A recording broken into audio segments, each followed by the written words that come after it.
Hello friend, तुम्ही मला नक्कीच ओळखता हे मला माहिती आहे.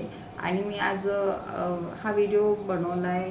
ज्या मैत्रिणी माझ्या ज्वेलरी बनवतात आणि सेल करताना थोडंसं प्राइसिंगमध्ये खूप प्रॉब्लेम क्रिएट करतात आणि त्याच्यामुळे कसं सेलिंग अमाऊंट आणि किंवा प्रॉफिट आपल्याला मिळत नाही.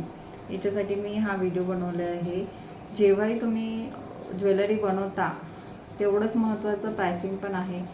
आपले MRP, मटेरियल कॉस्ट सगळं काढून आपण ते प्राइसिंग ठरवायला हवी. आणि पुन्हा जर का जर तुम्ही प्राइसिंग व्यवस्थित केले नाही तर तुम्ही खूप लॉसमध्ये जाता. माझ्यासोबत बऱ्याच वेळा घडलेलं आहे. मी पटकन अमाऊंट म्हणजे MRP न ठरवता जे पण सेल प्राईस आहे ते न ठरवता डायरेक्ट मी अमाऊंट सांगून द्यायची आणि नंतर काढल्यानंतर मला ते खूप लॉसमध्ये जात होतं. मी विचार करायची सेल होतो आहे पण मला मी प्रॉफिटमध्ये नाहीच आहे, मी लॉसमध्येच चालली आहे. आणि त्याच्यामुळे कसं आपण फक्त मटेरियल घेत जातो आणि मटेरियलच विकत जातो, हे असं होत चाललं आहे. बरोबर.